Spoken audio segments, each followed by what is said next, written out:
Rais Donald Trump amekutana na baraza lake la usalama kujadili uwezekano wa kuhusika kwa Marekani katika mzozo kati ya Israel na Iran. Awali, Rais Trump aliitaka Teheran ijisalimishe bila ya masharti.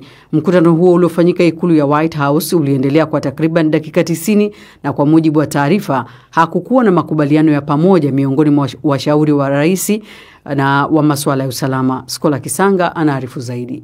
Rais wa Marekani Donald Trump baada ya mkutano huo na baraza lake la usalama uliodumu kwa dakika 90 alizungumza pia na waziri mkuu wa Israel Benjamin Netanyahu. Wakati huo huo, katika mfululizo wa ujumbe kwenye mitandao ya kijamii, kiongozi mkuu wa Iran Ayatollah Ali Khamenei alisema Iran haitakuwa tayari kufanya makubaliano na Israel, akiongeza kwamba vita ndio kwanza vimeanza, ambapo inasemekana kuwa ni kauli yake ya kwanza hadharani tangu Rais Donald Trump aseme Marekani haitamua kiongozi huyo walau kwa sasa. Kumeendelea mashambulizi zaidi ya Israel dhidi ya Iran katika siku ya 6 ya mzozo unaoendelea. Wakazi wa Tehran waliripoti milipuko katika mji mkuu wa Iran na katika jiji jirani la Karaj. Rais wa Ufaransa Emmanuel Macron ameonya kwamba jaribio lolote la kutaka kubadilisha utawala nchini Iran litasababisha machafuko zaidi. Akizungumza na waandishi wa habari kwenye mkutano wa G7 nchini Canada, alielezea matumaini yake kwamba Marekani huenda itaanzisha tena mazungumzo ya kidiplomasia. Naamini kosa kubwa litakalofanyika leo ni kubadilisha utawala nchini Iran kwa kupitia jeshi, kwa sababu hilo litaleta machafuko zaidi. Kwa hiyo jukumu letu ni kuanzisha mazungumzo mapema iwezekanavyo kuhusu namna ya kukabiliana na masuala ya mpango wa nyuklia. Naye rais wa Uturuki Recep Tayyip Erdogan anamshutumu waziri mkuu wa Israel Benjamin Netanyahu kuwa ni tishio kubwa zaidi kwa usalama wa kikanda. Mashambulizi ya kila upande kati ya Israel na Iran yanaendelea, huku Rais Donald Trump wa Marekani akitoa ujumbe wa kukanganya kuhusiana na kile ambacho Washington inakifanya kushughulikia mzozo huu mpya wa Mashariki ya Kati. Silvia Mwehozi anaarifu zaidi kuhusu yale yanayoendelea kwenye mzozo huo. Rais Donald Trump amesema kwamba Marekani inafahamu alikojificha kiongozi wa juu zaidi wa Iran, Ayatollah Ali Khamenei, katika kipindi hiki cha mzozo kati ya Israel na Iran, lakini hataki auawe kwa sasa. Katika ujumbe wake aliochapisha kupitia mitandao ya kijamii, Trump ameitaka Iran kusalimu amri bila masharti, huku mzozo huo ukizidi kuongezeka. Nikimnukuu, anasema, "Tunajua haswa ni wapi huyu anaitwa kiongozi mkuu alikojificha. Ni rahisi kumpata, lakini yuko salama huko aliko. Hatutomuua angalau kwa sasa." Mwisho wa kunukuu. Matamshi hayo makali ya Trump kwa serikali ya Iran yameyatoa baada ya kuwahimiza wakazi zaidi ya milioni 9 wa Teheran kuondoka ili kuokoa maisha yao, huku akikatiza ushiriki wake katika mkutano wa kilele wa nchi 7 tajiri kiviwanda za G7 na kurejea Washington kwa mazungumzo ya haraka na washauri wake wa kiusalama. Mashambulizi baina ya nchi hizo mbili yameendelea yakiingia siku yake ya 6. Iran kwa mara nyingine imefyatua mkururo wa makombora kuelekea Israel, huku nchi hiyo nayo ikiushambulia mji mkuu Teheran na miji mingine ya Iran.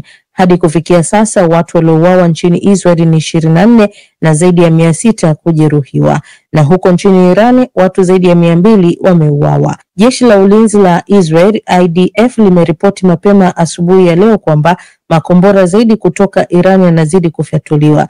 Ving'ora vya tahadhari vilisikika huku jeshi la Israel likiwahimiza raia wake kufuata maelekezo yanayotolewa na idara ya tahadhari ya IDF. Ripoti hiyo inafuatia onyo lilotolewa na mkuu wa utumishi wa jeshi la Iran aliyewataka watu kuondoka katika miji mikubwa ya Israel ya Tel Aviv na Haifa. Wakazi wa mji mkuu wa Iran walionekana pia wakiondoka maeneo ya mjini, huku maduka na masoko ya kihistoria mjini humo yakifungwa jana Jumanne. Wakati mapambano yakiendelea, wito wa kusitishwa mapigano umezidi kutolewa na viongozi mbalimbali duniani. Rais wa China Xi Jinping ameelezea wasiwasi wake mkubwa juu ya kuongezeka kwa mvutano kati ya Israel na Iran na kusema kwamba serikali ya Beijing inaweza kusaidia katika juhudi za kurejesha amani na utulivu katika eneo hilo. Na Urusi iliyo mshirika wa Iran imeishtumu Israel kwa kuelekeza ulimwengu katika janga la nyuklia kufuatia kuongezeka kwa machafuko kanda ya Mashariki ya Kati. Shukran sana Silvia Mwehozi. Tunasalia bado na mzozo huu. Urusi imejitokeza waziwazi kusimama upande wa Iran katika vita vinavyoendelea sasa baina ya jamhuri hiyo ya Kiislamu na Israel, huku wiki moja tu iliyopita Tehran ikiidhinisha mkataba wa ushirikiano wa kimkakati na Moscow baada ya marais wa nchi hizo mbili kuusaini mnamo mwezi Januari mwaka huu. Lakini licha ya ushirikiano huo wa kina baina yao, Urusi ina sita kumpatia mshirika wake huyo msaada wa kijeshi. Kwa nini lakini? Uchambuzi wa Sergei Satanovsky unasomwa studioni na Mohamed Khalif. Tangu kuanza kwa mashambulizi ya Israel dhidi ya Iran, Rais Putin wa Urusi amekuwa akiwasiliana na viongozi kadhaa wa ulimwengu juu ya suala hili. Mara tu baada ya Israel kuanza mashambulizi yake siku ya Ijumaa, Putin alizungumza hapo hapo kwa njia ya simu na rais wa Iran na kisha waziri mkuu wa Israel, akiwasilisha kwao ujumbe tofauti kwa kila mmoja. Kwa mujibu wa taarifa iliyowekwa kwenye tovuti ya ikulu ya Kremlin, kiongozi huyo wa Urusi aliwapa pole viongozi na watu wa Iran kutokana na mauaji ya watu kadhaa, na akasisitiza kwamba Moscow inalaani vitendo vya Tel Aviv ambavyo vilitendwa kinyume na mkataba wa Umoja wa Mataifa na sheria za kimataifa. Siku ya pili yake, Putin akayalani tena mashambulizi hayo ya Israel kwenye mazungumzo yake kwa njia ya simu na Rais Trump wa Marekani. Si jambo la kushangaza kwa Urusi kuikosoa vikali Israel kwa kuishambulia Jamhuri ya Kiislamu, kwani kwa muda mrefu Iran imekuwa mshirika wa karibu wa Urusi, ambapo nchi zote mbili zimewekewa vikwazo vikali na mataifa ya Magharibi. Ukuruba wao uliimarika zaidi baada ya Urusi kuanzisha uvamizi wake dhidi ya Ukraine mnamo Februari mwaka 2022. Mataifa ya Magharibi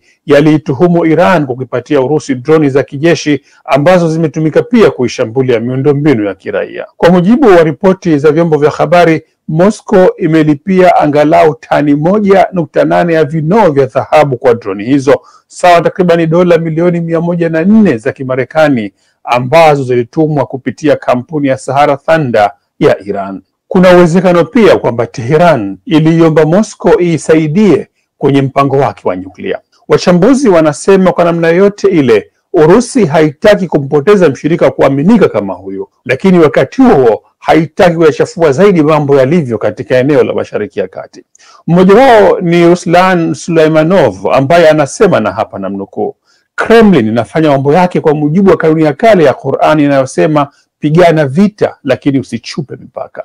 Kwa maneno mengine, Moscow ambayo ina maslahi na uwepo wake ndani ya Mashariki ya Kati ingeiradua zaidi kukwepa aina yote ya machafuko yasiyodhibitika kwenye eneo hilo. Mwisho wa kumnukuu.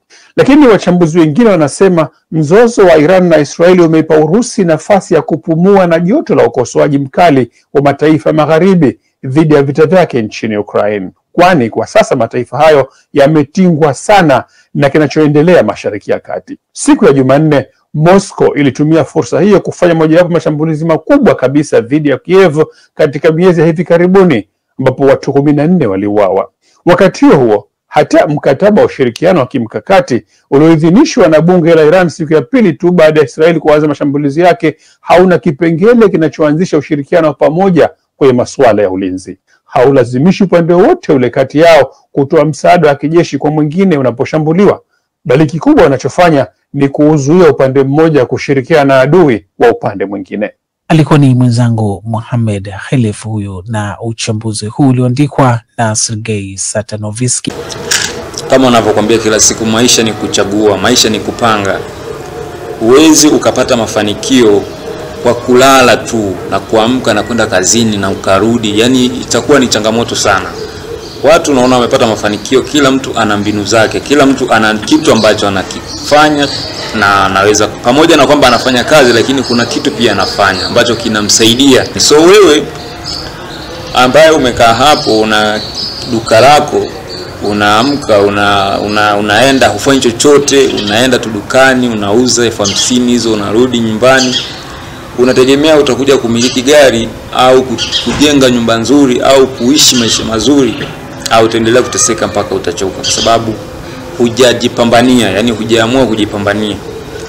Kwa hiyo Money Magnet hususan kwa watu ambao ni wapambanaji, watafutaji, wafanyabiashara wakubwa, watu wa migodini, wavuvi, yani especially kazi zote Money magnet ni kitu ambacho unatakiwa kuwa nacho, yani hata piga wagaragaza. Kwa hiyo maajabu ya hiyo dawa ni kwamba inakupa nguvu kubwa sana ya kuweza kuwa ni mtu ambaye ni unique, yani mtu ambaye ukifanya hichi kinakubalika, hata kama ni kidogo kinakubalika. Kuna watu ambao wanatumia hizi dawa mitaji yao ilikuwa ni 500,000, lakini kama tunavyoongea sasa hivi kuna watu wameshafikisha mitaji milioni 50, milioni 100 kwa sababu tu ya Money magnet.